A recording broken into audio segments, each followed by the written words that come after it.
kick us off, Justin Peach, who is your fifth choice manager who is available on the market to championship clubs? The ultimate pragmatist. It's David Wagner. I've gone with David Wagner. Kind of goes against everything what we were saying then about the highest available managers ever.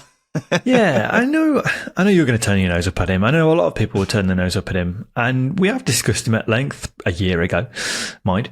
And, we've not been overly keen, but, reflecting a little bit, his time in the championship is largely successful. And I think Wagner as well suits a certain type of club.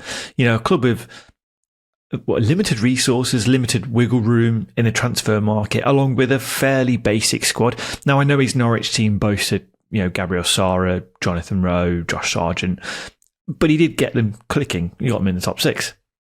I think as well as that, his championship record is good. He's got decent points per game.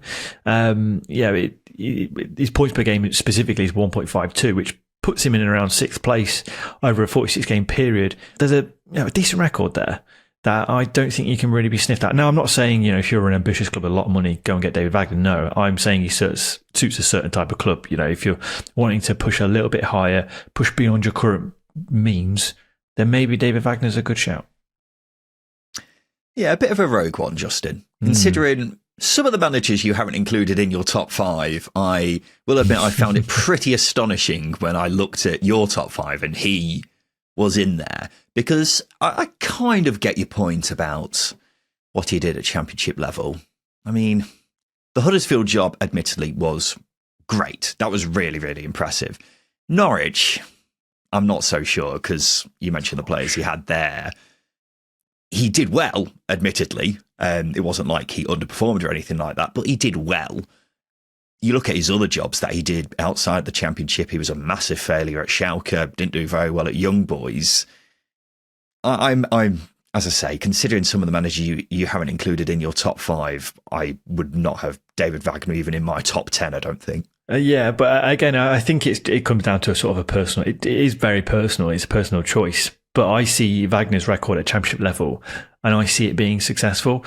Now, his relationship with Stuart Webber is the sort of the key driver there, which maybe there's a link there with Plymouth, potentially at some point. Because obviously Stuart Webber is now at Plymouth.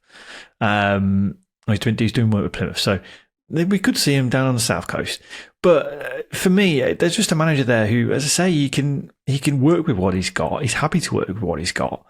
And he's going to deliver some form of success. Now, as I say, if you're a club with limited resources, then go in and get a manager who can perform. Saying he's guaranteed to deliver some sort of success, I think, is a bit of a stretch, because I don't think that's necessarily true. Yeah, but he's finishing in the top six with Norwich. He's finishing in the top six with Huddersfield. He's overseen survival if you're with basing Huddersfield. It purely on that, then you may as well get bloody Slavisa Jokanovic or someone like that.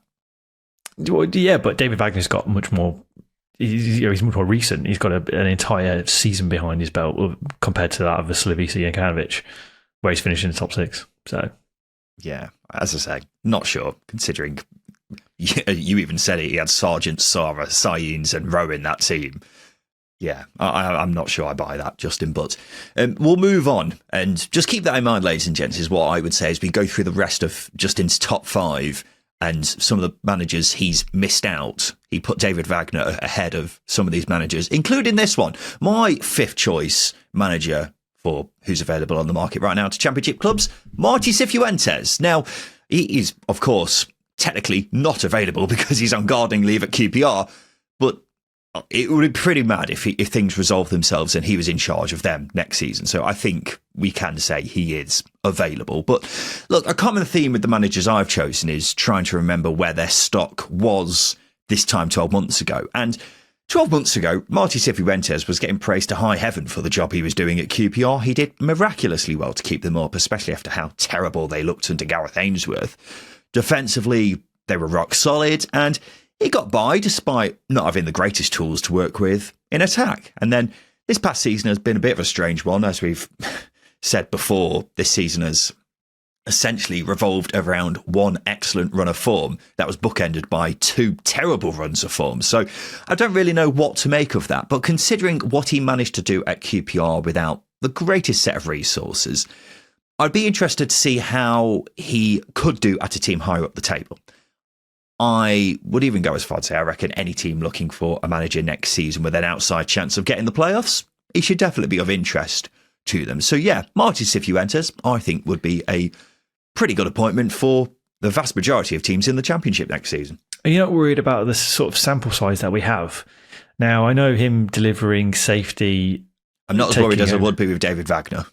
Well, I did, but again, I think that's harsh based on sort of what you've been saying. But with Cifuentes, I think he's done fine. I just think he's done fine. I don't think he's been spectacular. Now, you weren't saying that 12 months ago, though, were you, Justin? No, I like him, but also we've got another 12 months of form to look at here with QPR, where they were dreadful, bottom of the Championship at one point in this season before playoff form took over, and then they dropped off massively again.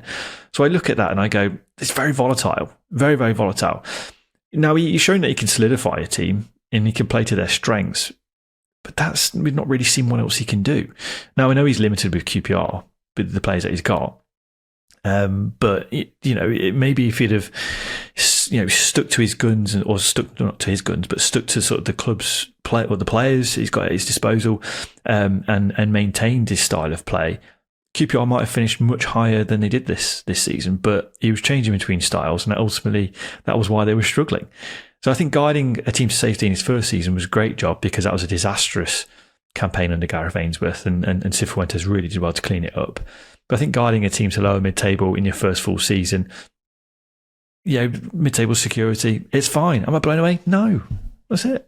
Well, considering they were fighting to stay up for not just the season before, but I think the season before that as well, mid-table is a good season. Admittedly, it was, as we say, kind of bookended by two very poor runs of form, but by and large, you've got to say 15th place is all right. And he did have a lot of injuries to contend with as well. We've got to keep that in mind. I know every club has injuries, but QPR, I think it's fair to say, would be on the more harshly dealt with side when it came to the number of injuries they had to deal with last season. And the resources aren't great there either. I just think when it comes to managers like him, recency bias can very easily play into our thinking with these managers, because as we say, 12 months ago, he was one of the most highly talked about managers in the division. And I don't think enough has happened over the past 12 months for us to warrant us kind of disregarding him and putting below David Wagner in our list of managers who we think are available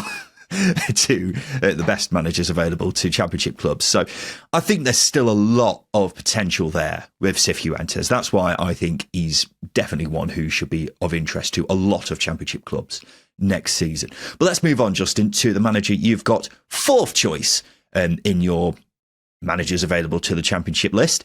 And it's the manager who we thought was going to be taking over from Marty Cifuentes at QPR, but that doesn't seem to be happening now. It's the Hoff, Johannes Hoff-Thorup, or Liam Manning, the Norwich Liam Manning. The Norwegian Liam Manning, I should say. This one's pretty rogue, isn't it? It's because he's been recently sacked, but I think he's been undone at Norwich by an indecisive, inexperienced sport director in Ben Napper. I think Thorup admitted himself, actually, he would have done things differently had he known the ambition was to finish in the top six. Ben Napper actually said, or spoke in February, saying he's where the team expected to be. Or he's where he expected the team to be. So as I say, I think he's hard done by. But the reason why I'm putting Thorup in there is purely on style. It's purely on style. We know he likes to attack. I mean, Norwich scored the second most goals last season behind Leeds. We know he likes a deep build-up play style, and he wants to be progressive. And he's had to do that with Shane Duffy. No disrespect to him, he's just not a style of defender. Jose Cordoba's the centre half, who's the main partnership, and he's in a new country in a new league. So I look at Thorup and I go, I think, yes, this season has underwhelmed, but it also underwhelmed under Daniel Farke in his first year. Success is not built on 46 games. So I think Thorup's been hard done by. I wanted to see more of him. And I think if you're a Championship club, take a gamble on him. Yeah, well, we were talking about him in last Sunday's episode. Yeah, it was last Sunday, wasn't it? When we were talking about him going to QPR, because it seemed like that was going to happen, but for whatever reason, just doesn't seem to happen now. And yeah, I'm not really here nor there with Thorup. I think he's still got potential. I would like to see him have another go at the Championship next season. There's definitely a lot that he needs to work on as a coach, because defensively, the number of games they lost from winning positions, points dropped from winning positions, what have you, there's definitely a lot that he needs to improve on in his game. But what do you think of QPR not happening now, Justin? Because as we say, it looked like it was going to happen, but for whatever reason isn't now. It probably works out in Thorpe's favour because, again, Cifuentes had style problems at QPR. I think Thorpe will encounter the same once. If you're wanting to play deep and build up play from the back and be progressive, QPR is probably not the right place for him. So I think it's probably better for both parties.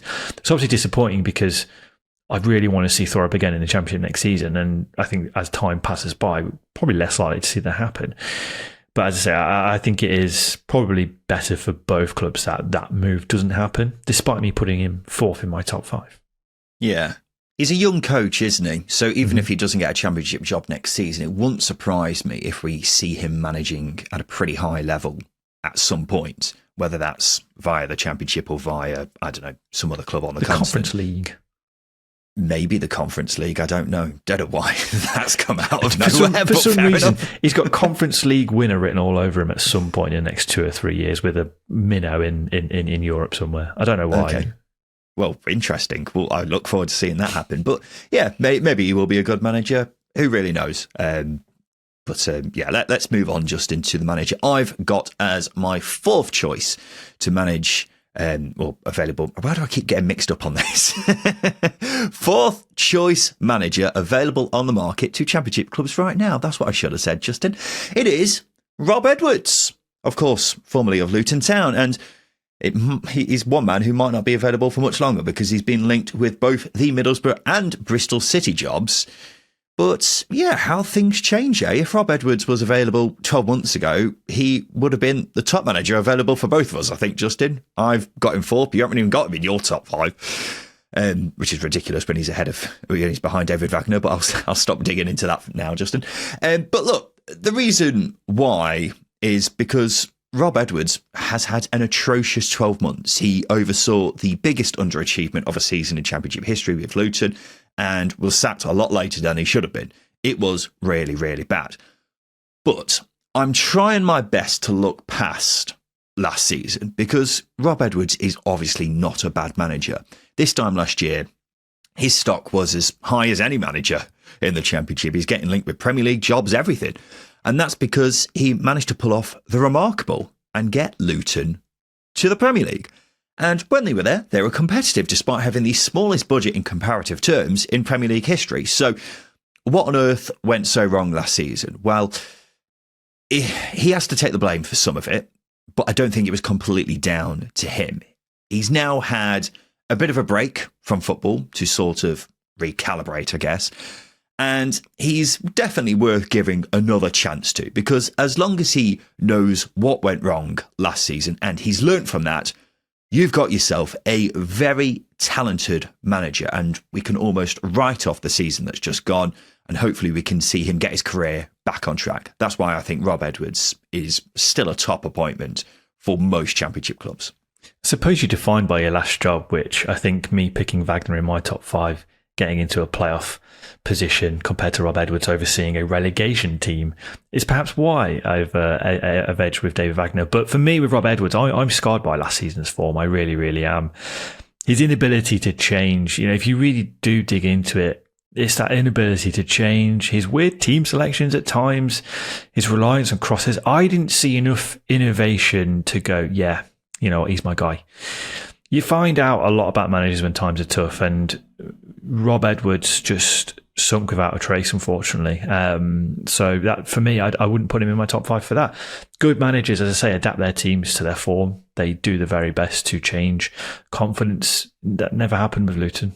And, yes, personnel-wise, the squad probably wasn't as good as it could have been. It wasn't bad enough to be relegated by any means. But Rob Edwards, that inability to tweak things, to change things, to solidify them, didn't happen. And that's why I'm sat here going, yeah, not my top 5. Yeah, I can definitely understand why you'd have reservations, because we were very critical of Rob Edwards last season. He definitely has to take a lot of the blame for Luton doing what they did.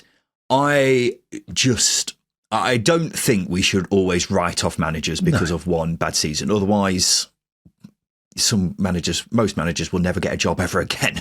And it would be a really weird scenario where we're just having to, really scrape the bottom of the barrel to find any managers who haven't had a bad season. But what do you think about the links to the Bristol City and Middlesbrough jobs? Justin, at the time of recording, things may advance by the time this goes out, but at the time of recording, he's been heavily linked with both. So it seems like he may very well get one of them. He's certainly more suited to Bristol City, and I think that's a bit more of a better transition squad-wise for Rob Edwards than it would be for him going to Middlesbrough. I don't think Middlesbrough will achieve a top six finish if Rob Edwards is in charge, but I think Bristol City stand a better chance if he's in charge of them, if that makes sense. Mainly because I just don't think the squad's suited to Rob Edwards at Middlesbrough. But you've got a natural transition to a three at the back at Bristol City. You don't have that at Middlesbrough. There's got to be a big sort of style change there. I think Michael Carrick's style of play was a bit more intricate than Rob Edwards is, building down the flanks, for example. We know that's going to be the case, and I think Bristol City are better suited to that than perhaps Borough are. So I'm not blown away by the links. If he was to go to Middlesbrough, as I say, I don't think they'll finish in the top six.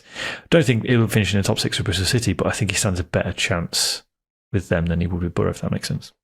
Yeah, I'm not sure I necessarily agree with that, because if you look at how he played at Forest Green, it was quite, passing, attacking. It was quite exciting stuff to watch. So I could see that being kind of a successor to how Michael Carrick was trying to play at Middlesbrough. Obviously, at Luton, he kind of had to adapt himself to being more direct. And in the end, he was a bit too direct when he came back down to the Championship. But he showed at Forest Green, for example, that he can play that way. So maybe it could work out. Bristol City, yeah, I think that would work as well. I think it would be a bigger blow for Bristol City to not get Rob Edwards than it would be for Middlesbrough to not get Rob Edwards. Do you see what I mean? Because I think, I was looking at the bookies odds for the next manager for Bristol City, and I wasn't completely blown away by the candidates, where I think Middlesbrough are more likely to go out and get a manager who's more experienced and a bigger name, if you see what I mean. So that's something I would say on that. But it's going to be really interesting to see where he goes, because, as I say, it looks like it probably will be one of those two. Justin, we'll have a quick break. After that, we'll get on to our top three managers who are available to Championship clubs at this moment in time.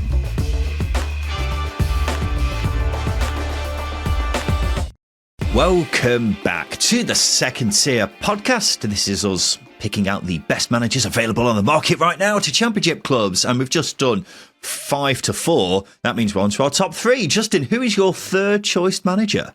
I've gone with Ruben Sellers. I like Ruben Sellers a hell of a lot, more than Akinele Carley does at Hull, obviously.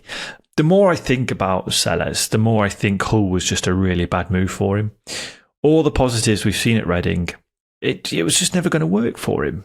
Firstly, the development of players. He created assets for Reading, we know this. And also Sellers was working under the hardest of scenarios at Reading, with budget cuts, transfer embargoes, registration embargoes, etc.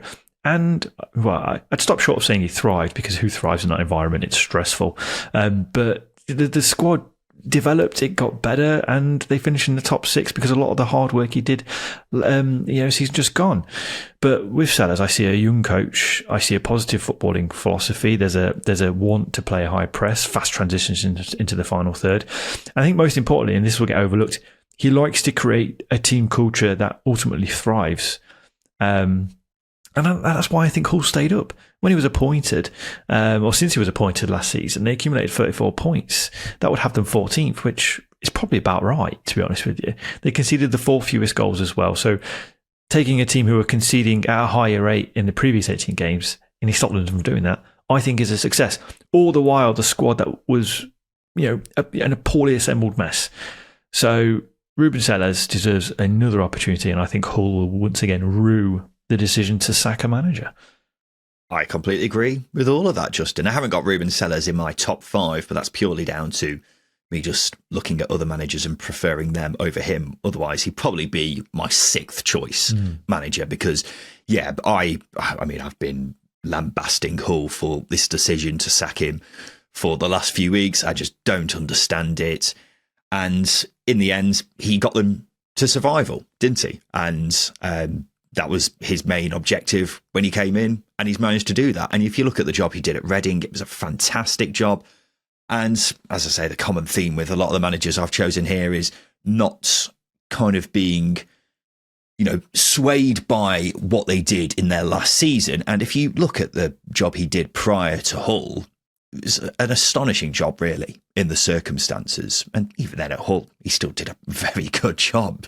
It's just that Hull have clearly got a bit of a habit now for not appreciating what managers have done for them, as we've seen a lot in the past 12 months. Well, with 2 cases in the last 12 months. I'm not counting Tim Volter in that. But yeah, Ruben Sellers, definitely worthy of another go at Championship level. The question is, will he get another job at Championship level? Because it seems like he's constantly being linked with jobs in League One at the moment. So that'll be interesting to see, Justin. Yeah, I think it's more or less unfair. We're talking about the QPR job with Johannes Hofthorpe. I think it's perfect for Sellers. The more I think about that, that'd be a perfect role for him, where he's got a young squad to develop. Budget constraints aren't the best, or he's got budget constraints, I should say. There's a really good setup there for him to go in and pretty much deliver what he's been delivering over the past sort of 2 years at Reading and Hull. So, yeah, you are right. He probably won't get a Championship job, but there's one there. There's one right there. Go and get it. May I make another suggestion for you, Justin? Danny Rule, Sheffield Wednesday. If he goes, then Sellers has shown in the past he's used to working with owners who are absolute nightmares. Sellers and his line managers. Sellers and his line managers, absolute car crash, isn't it? Awful. But he's shown that he knows how to, keep clubs going in the right direction, even when the owner is trying everything in their power to undo all their hard work. But that would make a lot of sense for me as well. Yeah, I agree. Assuming Danny Rule leaves. Yeah, assuming someone eventually pays that buyout clause for him. But yeah, I agree. It would suit him. But for me, I want to see him going into a job that's just not an absolute head case of a football club. It's clearly the case that Hull are with an owner who's overbearing. Sheffield Wednesday are, and obviously Reading had their problems. QPR compared to them is an absolute dream. So yeah, you want good managers to thrive in good environments, and Sellers he deserves a break. Yeah, he really, really does. God bless him. He's had a lot of stress over the past couple of years in his short managerial career so far, hasn't he? Let's go to my third choice manager. It's Gary O'Neill, who, of course, we recently saw in charge of Wolves in the Premier League. And I think Gary O'Neill's pretty unfortunate, really. Did an excellent job at Bournemouth, did well in his first season at Wolves, was even getting linked with the England job 12 months ago. So why is it that it seems unlikely that his next job will be in the Premier League? Seems a bit odd to me, really. If he was as big a name as, I don't know, a certain Coventry manager, would he have got more of a chance at Premier League level? I think he probably would have. But for some reason, Gary O'Neill just doesn't seem to be fancied there anymore. So it looks like his next job will be in the Championship. And it could be an amazing move for someone. He's got a point to prove, which is something I would like my manager to have if they're, dropping down to the Championship from the Premier League. So I'm very, very intrigued to see where he turns up. Because, as I say, for any Championship club, he would be a top appointment, in my view. I would pan to you, Justin, to get your take on O'Neill, but for unspecified reasons at this moment in the podcast, we'll hold off on that for now. Let's go to your second choice manager, Justin. Who are you going with there? I've gone with Stevie Cooper. Firstly, I think he needs to drop down into the Championship. I don't think he'll get a Premier League job. But moving to his Leicester spell, he was doomed from the start. Following in the footsteps of Enzo Maresca, the style shift. And look, Leicester were generally poor throughout the entire season. So I think shifting blame onto him probably isn't fair. Don't get me wrong, he probably could have done better with the squad that he had. But Leicester only accumulated 15 points under Ruud van Nistelrooy. They got 10 under Steve Cooper. So it's not a massive success story after him. But I think it's worth bearing in mind that it's not all pragmatic defensive football under him. Of course, his Forest and Leicester teams leaned on that in the Premier League. I think that's smart, it's adaptive. But in the Championship, there's been an emphasis on bravery and possession rather than possession for possession's sake. Cough, cough, Russell Martin.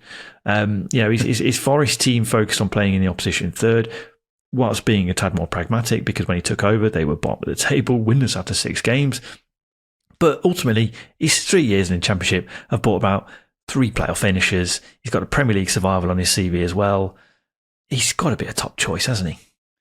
Justin, I think he is a top choice because I've got him as my second choice manager available on the market to Championship clubs right now. Yeah, after Michael Carrick got sacked, I was stunned to see how many Middlesbrough fans were saying they don't want Steve Cooper. I thought that was absolutely mad. For me, if you're a club looking to get promoted from the Championship, Steve Cooper is the man.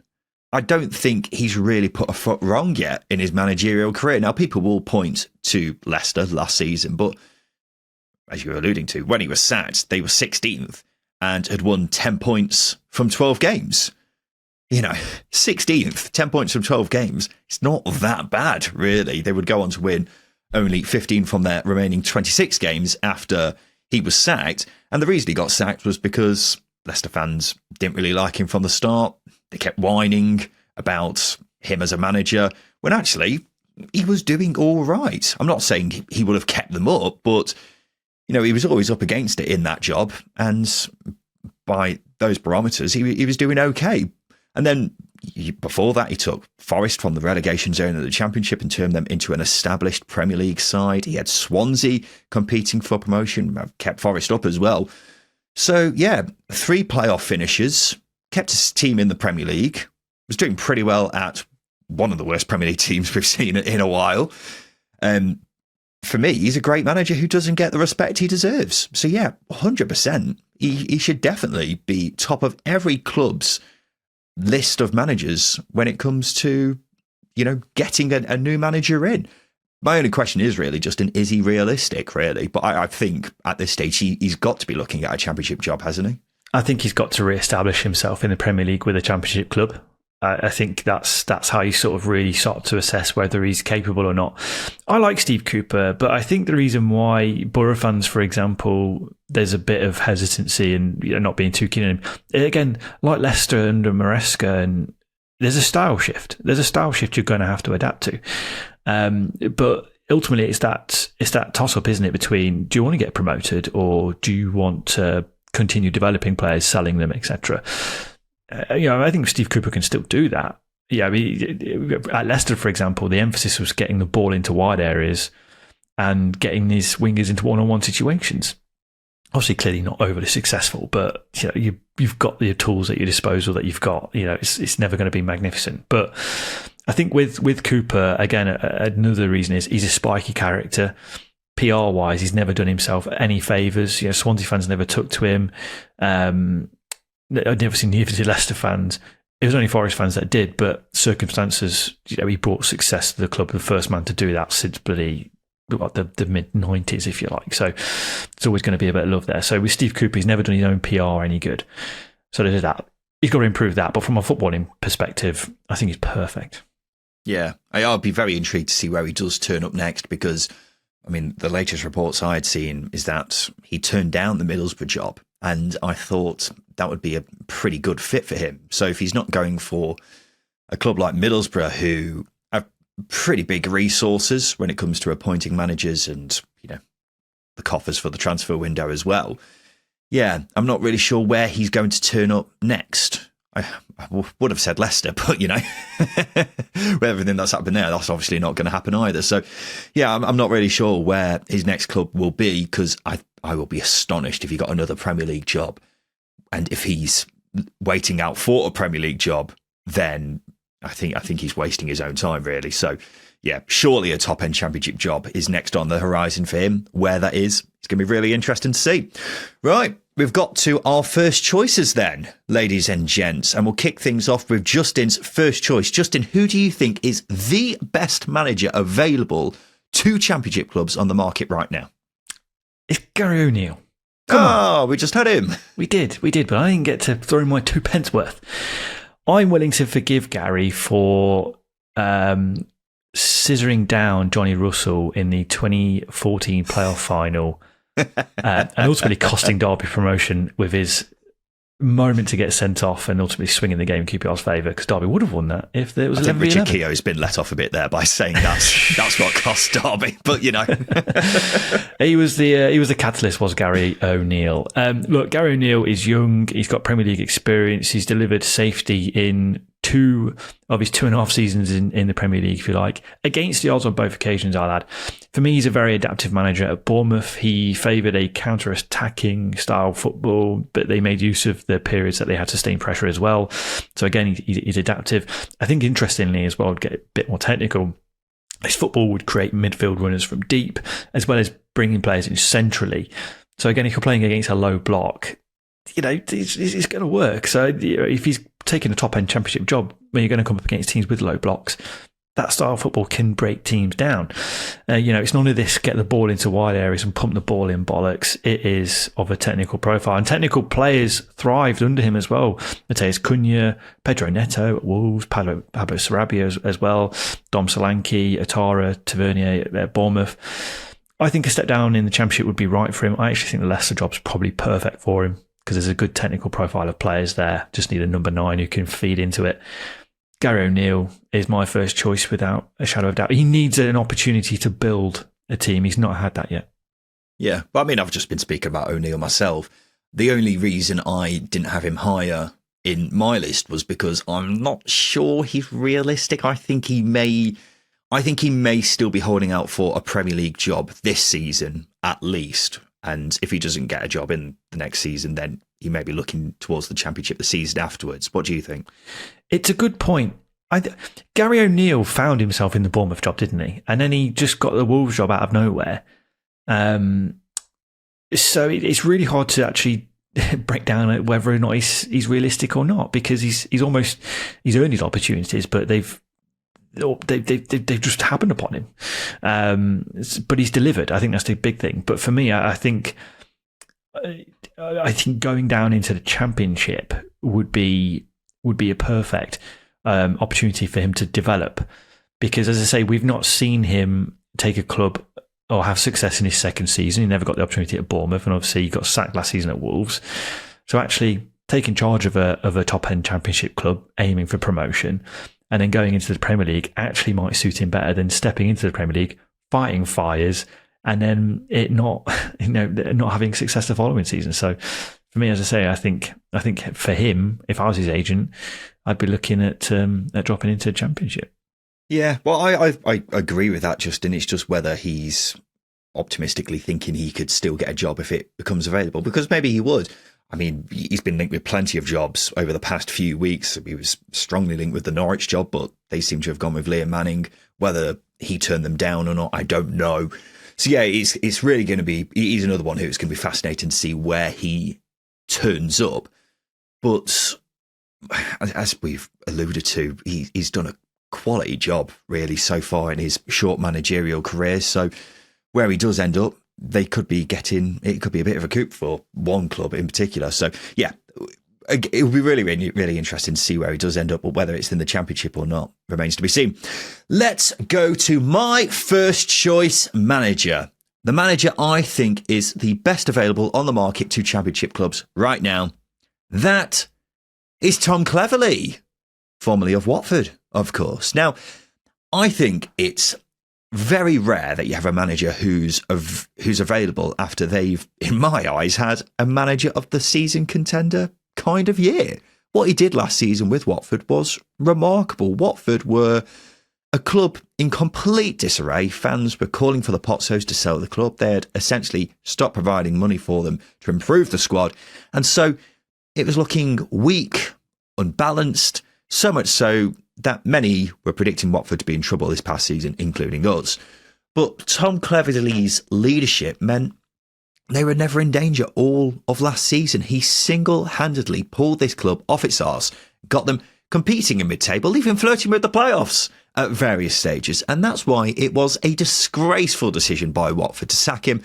But for a coach to do that, in his first full season in management, by the way, aged just 35 when he started out, he was one of the youngest managers in Championship history.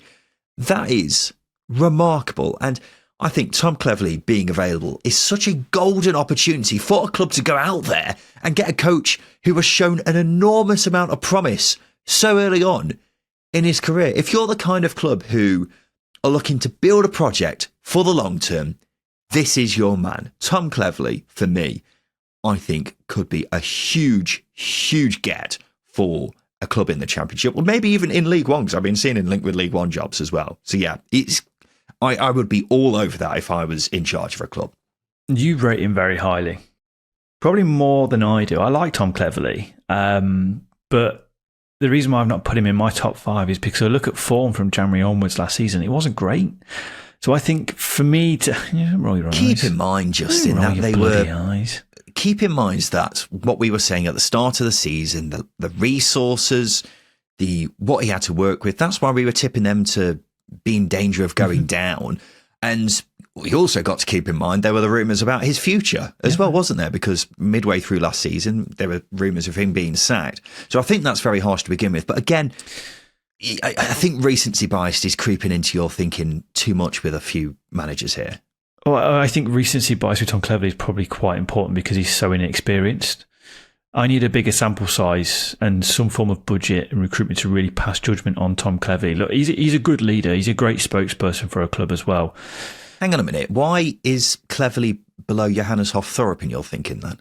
Because Johannes Hoff-Thorup's, well, firstly, hasn't overseen a bottom of the table run of form like Tom Cleverley has. They were Norwich were shit in the final third of last season. Yeah, but statistically, Watford were the worst team in the division January onwards. They accumulated the least amount of points. But the same happened with Thorup. Yeah, but again, you're looking at style of play with Thorup, and there's a different argument. It's a completely different argument. And plus, Thorup's got years of experience before heading into Norwich as well that he can drop into and be a bit more convinced by. Tom Cleverley's got 1 season under his belt, which, as I say, it's for me. I need a bigger sample size with Tom Cleverley if I'm going to be convinced. And again, you're picking him over Steve Cooper, which again I think is quite bizarre. But I think you're focusing a lot on the promise with Tom Cleverley rather than actually looking at him now. I think top 5. Well, yeah, of course. I'm talking about, because for me, Tom Cleverley's ceiling is really high. If you give him the chance, he could build a club up to a brilliant level, and then you've got a manager there who, first of all, has cost you a lot less in wages than Steve Cooper would do. But you've given him that chance, and he's been able to take your club up to the next level. Whereas someone like Steve Cooper, yeah, obviously a great manager right now, but you're looking to him to get you promoted. I'm talking Tom Cleverley, I think, for a lower end Championship club, could take you right to the top of the division and maybe even further. But he could take you. There's not. This is what I mean about sample size. There's nothing to fall back on and go, oh, he's had success elsewhere. Then yeah, okay, we can go after him. Well, yeah, of course. But what I've seen from that small sample size so far, at the age of 35. I think he's shown so much promise for a young coach that he's definitely worth the gamble. And just saying, oh, the second half of last season, Watford weren't very good, I think is just so unfair, because Watford, not much resources, and he's constantly having to fight off rumours about whether he's going to be in the job for any longer. So what he's had to deal with so far in his short managerial career, I think is pretty remarkable. It is a lot, but again, you just said there, it's worth the gamble. Like, if you're taking a gamble on a manager who's ahead of managers who have had actual success in the Championship, it's hard to really make a convincing argument that he should be top choice in a top 5 pick, if you like. Well, it's because if I was a sporting director, I'd be looking to get a manager in who can be a part of the project for the long term, whereas I'm not sure Steve Cooper would be there for the long term. No, that's fair. But as I say, like, based on that, you're picking a manager who's got potential as opposed to a manager who's actually successful, which I think is too much of a risk, especially in the Championship. Yeah, but those sorts of managers, they're not going to be going to clubs lower down the table, are they? That's why it's a lot harder to persuade someone like Steve Cooper on the project. David Wagner. Fucking David Wagner, head of Tom Cleverley, is an absolute disgrace. But I kind of get what you're saying, but ultimately, as I say, if I'm looking for a manager to start a project with, Tom Cleverley is the man for me, because I think as far as young English managers go, I think he is arguably the most potential out of any manager in the country right now, because, you know, what he's done so far at such a young age is really, really exciting, I think. Interesting. I mean, we did get asked it back in March during the last international break, actually, which young English manager do you think has the potential to be the next great English manager? And I said Tom Cleverley then. I think even you said Tom Cleverley, Justin. So if you're turning down someone like him based off a poor format, a poor side, then I think that's very, very foolish. No, I don't. As I say, you're defined by your last job, which is why you've not got Rob Edwards first, for example. Well, Steve Cooper's last job wasn't great, was it? Well, I delivered almost as many points as Ruud van Nistelrooy, so... Well, that's not a very fucking high bar, is it, you dick? But there we go, ladies and gents. This has been us counting down the top managers available on the market to Championship clubs right now. Who do you think is the best manager available on the market right now? If you're watching this on YouTube, let us know in the comment section below. I'd be very interested to see what you guys have to say. But this has been the Second Tier Podcast. Patreon subscribers, don't go anywhere. We've got the extended edition of the weekend show coming up, which we like to call Zamora Time. We'll be going through some honourable mentions of managers we didn't pick here and assessing whether they would be good appointments for Championship clubs, including the likes of Sean Dyche, Michael Carrick, and many more. If you're not a Patreon subscriber, sign up to get some more time in every single weekend show. Head over to patreon.com/second tier. Link is in the description of this episode. But that's just about time for us here on the Second Tier Podcast. We'll be back again on Thursday for a news roundup of all the transfers and everything else going on across the Championship. So we'll look forward to seeing you then for that. But this has been the Second Tier Podcast. I've been Ryan Dilks. I've been Justin Peach. And a big thank you for listening.